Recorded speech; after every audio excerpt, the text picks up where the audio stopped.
ASMR reading of Agatha Christie's The Murder on the Links. So this time we pick up with Poirot and Hastings in Chapter 5, Mrs. Renauld's Story. We found Monsieur Hortet awaiting us in the hall, and we all proceeded upstairs together, Francoise marching ahead to show us the way. Poirot went up in a zigzag fashion which puzzled me, until he whispered with a grimace, "No wonder the servants heard Monsieur Renauld mounting the stairs. Not a board of them but creaks fit to wake the dead." At the head of the staircase, a small passage branched off. "The servants' quarters," explained Bex. We continued along a corridor, and Francoise tapped on the last door to the right of it. A faint voice bade us enter, and we passed into a large sunny apartment looking out towards the sea, which showed blue and sparkling about a quarter of a mile distant. On a couch, propped up with cushions and attended by Dr. Durand, lay a tall, striking-looking woman. She was middle-aged, and her once dark hair was now almost entirely silvered, but the intense vitality and strength of her personality would have made itself felt anywhere. You knew at once that you were in the presence of what the French call une maîtresse femme. She greeted us with a dignified inclination of the head. "Pray be seated, monsieur." We took chairs, and the magistrate's clerk established himself at a round table. "I hope, madame," began Monsieur Hortet, "that it will not distress you unduly to relate to us what occurred last night." "Not at all, monsieur. I know the value of time, if these scoundrelly assassins are to be caught and punished." "Very well, madame. It will fatigue you less, I think, if I ask you questions and you confine yourself to answering them. At what time did you go to bed last night?" "At 9:30, monsieur. I was tired."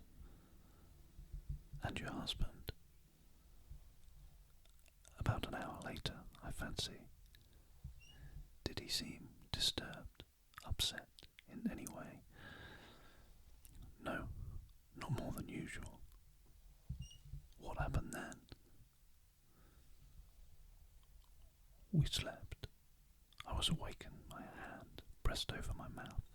I tried to scream out, but the hand prevented me. There were two men in the room. They were both masked."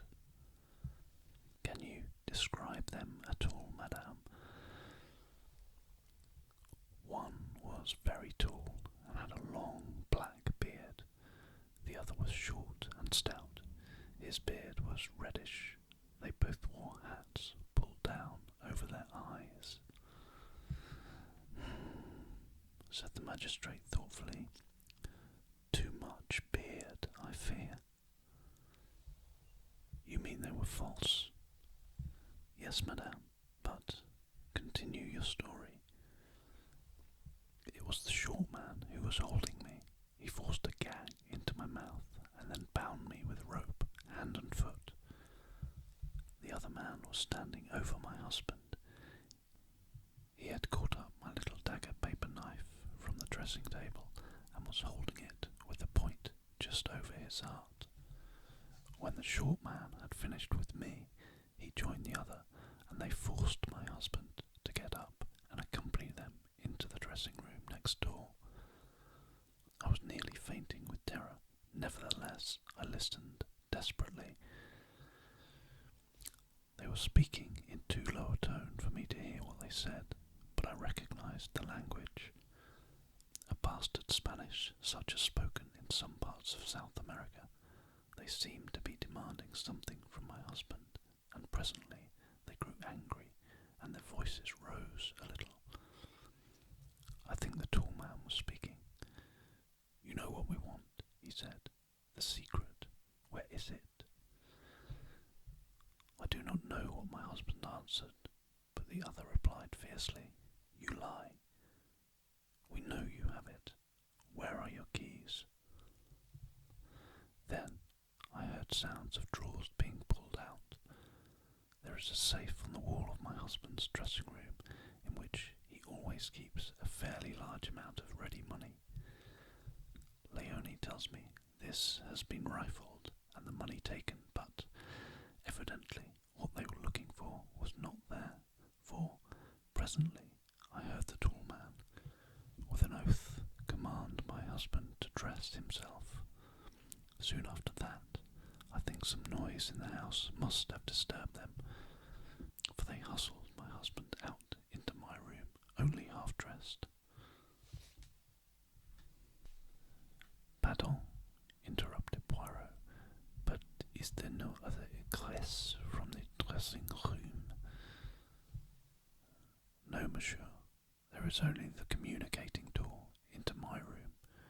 They hurried my husband through, the short man in front, and the tall man behind him, with the dagger still in his hand. Paul tried to break away to come to me. I saw his agonized eyes. He turned to his captors. "I must speak to her," he said. Then, coming to the side of the bed, "It is all right, Eloise," he said. "Do not be afraid. I shall return before morning." But, although he tried to make his voice confident, I could see the terror in his eyes. Then they hustled him out of the door, the tall man saying, "One sound, and you are a dead man, remember." "After that," continued Mrs. Renauld, "I must have fainted. The next thing I recollect is Leonie rubbing my wrists and giving me a brandy." "Madame Renauld," said the magistrate, "had you any idea what it was for which the assassins were searching?" "None whatever, monsieur." "Had you any knowledge that your husband feared something?" "Yes, I had seen a change in him." "How long ago was that?" Mrs. Renauld reflected. 10 days, perhaps. Not longer. Possibly. I only noticed then. Did you question your husband at all as to the cause? Once. He put me off evasively. Nevertheless, I was convinced that he was suffering some terrible anxiety. However, since he evidently wished to conceal the fact from me, I tried to pretend that I had noticed nothing. "Were you aware that he had called in the services of a detective?" "A detective?" exclaimed Mrs. Renauld, very much surprised. "Yes, this gentleman, Monsieur Hercule Poirot." Poirot bowed. "He arrived today in response to a summons from your husband, and taking the letter written by Monsieur Renauld from his pocket, he handed it to the lady. She read it with apparently genuine astonishment. I had no idea of this. Evidently, he was fully cognizant of the danger. Now, madame, I will beg of you to be frank with me. Is there any incident in your husband's past life in South America which might throw light on his murder?"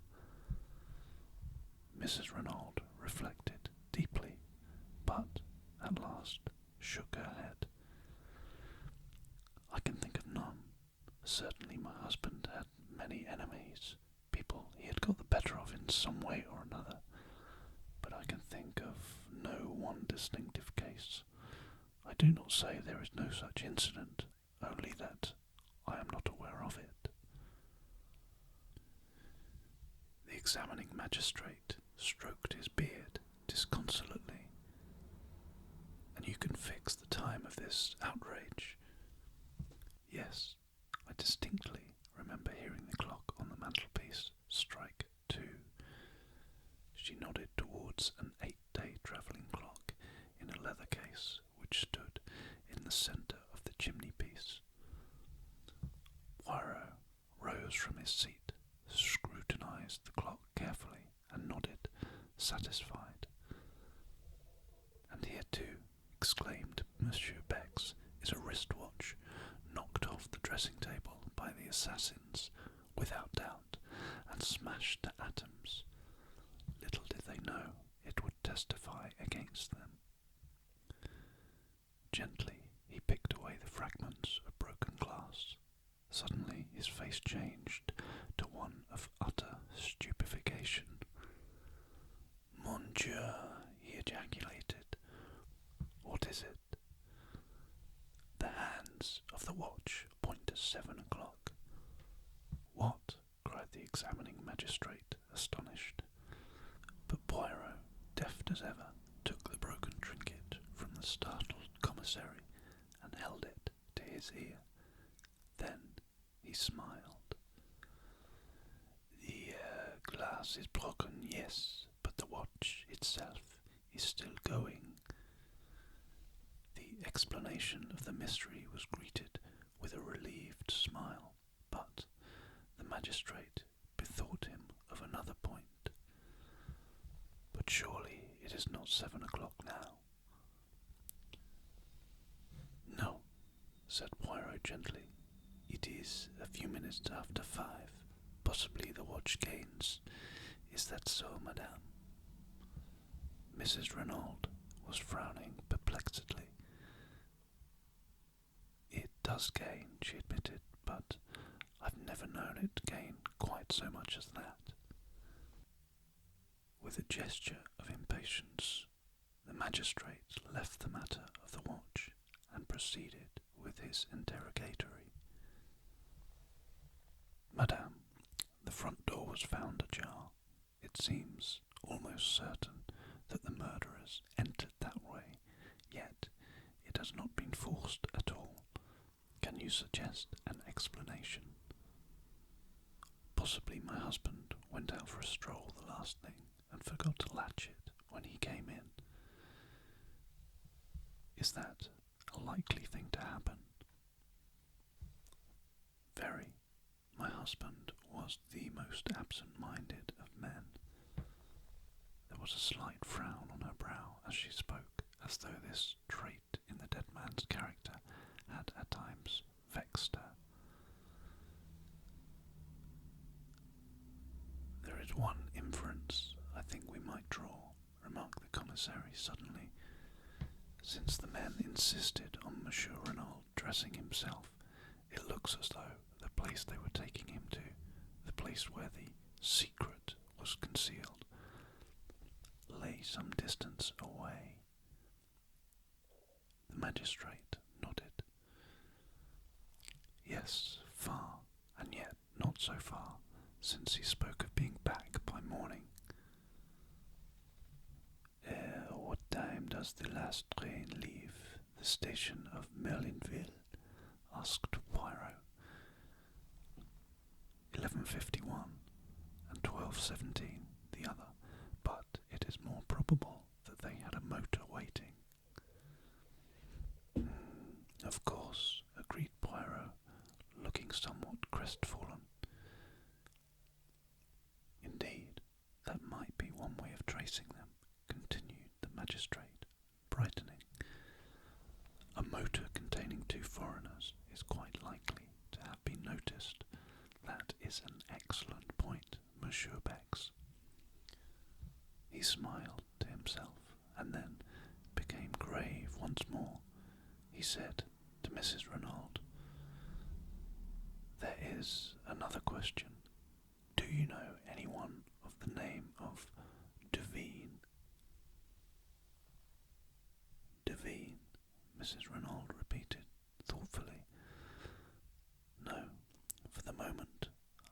cannot say I do. You have never heard your husband mention anyone of that name? Never.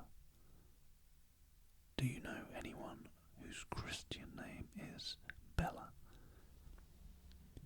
He watched Mrs. Renauld narrowly as he spoke, seeking to surprise any signs of anger or consciousness, but she merely shook her head in a quite natural manner. He continued his questions. Are you aware that your husband had a visitor last night? Now he saw the red mount slightly in her cheeks, but she replied composedly, No. Who was that? A lady. Indeed. But for the moment the magistrate was content to say no more. It seemed unlikely that Madame de Broglie had any connection with the crime, and he was anxious not to upset Mrs. Renauld more than necessary. He made a sign to the commissary, and the latter replied with a nod. Then, rising, he went across the room and returned with the glass jar we had seen in the outhouse in his hand. From this he took the dagger. Madame, he said gently, do you recognize this? She gave a little cry.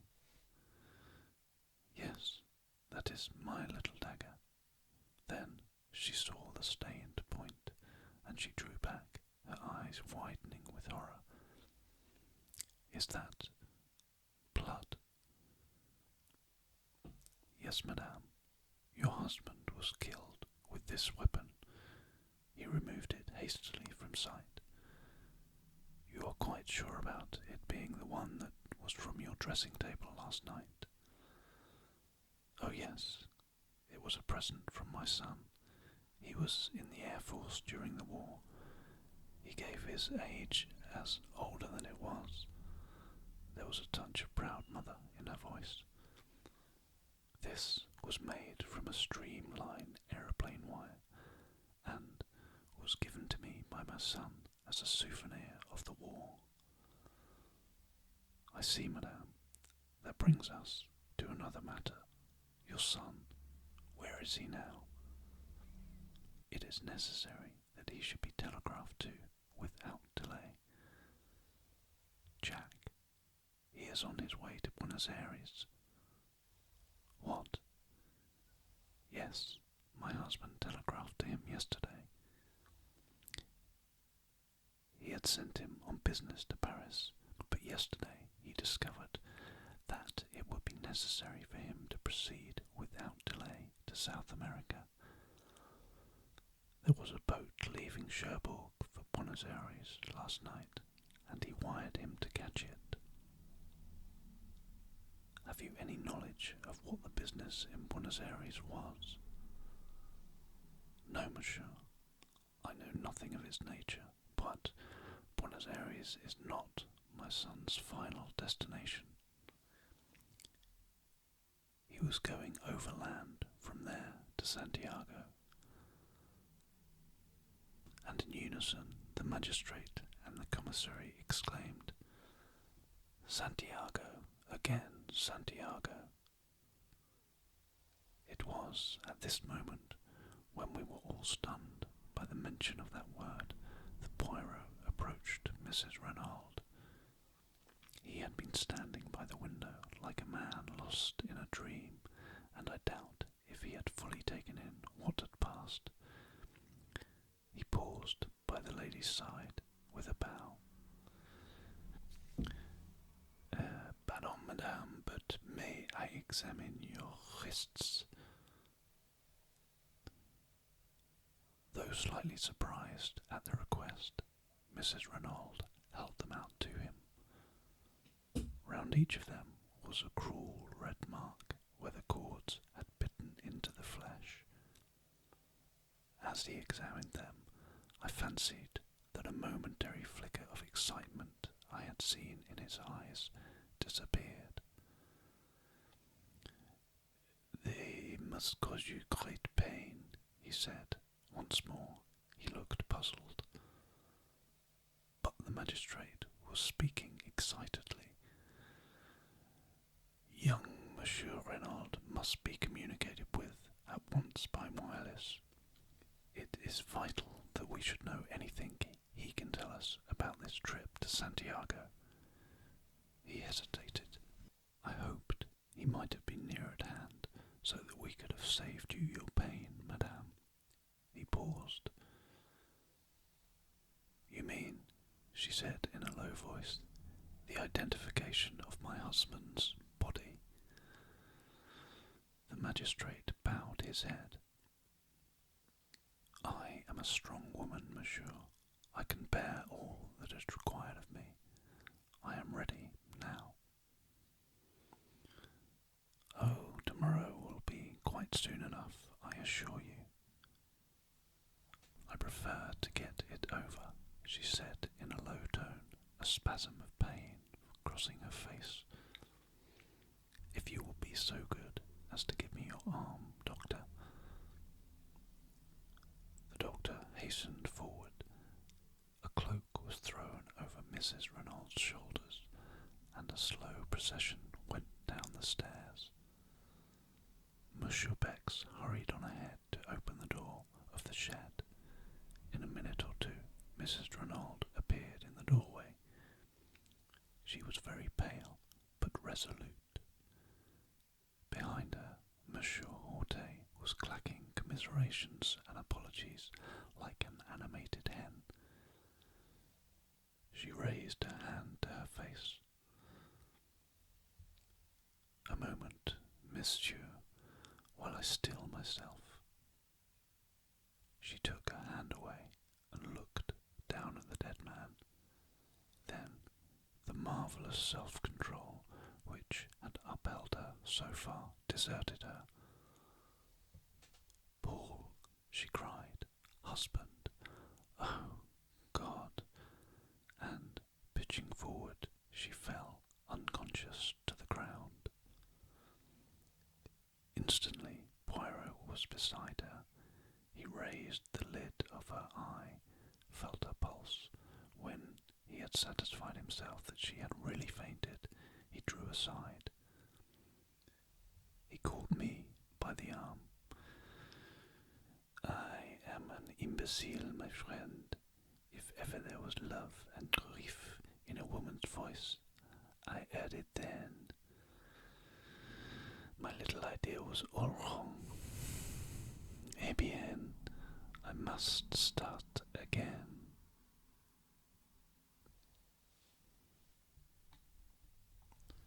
So, that concludes Chapter 5 of this Murder on the Links ear-to-ear whispered reading.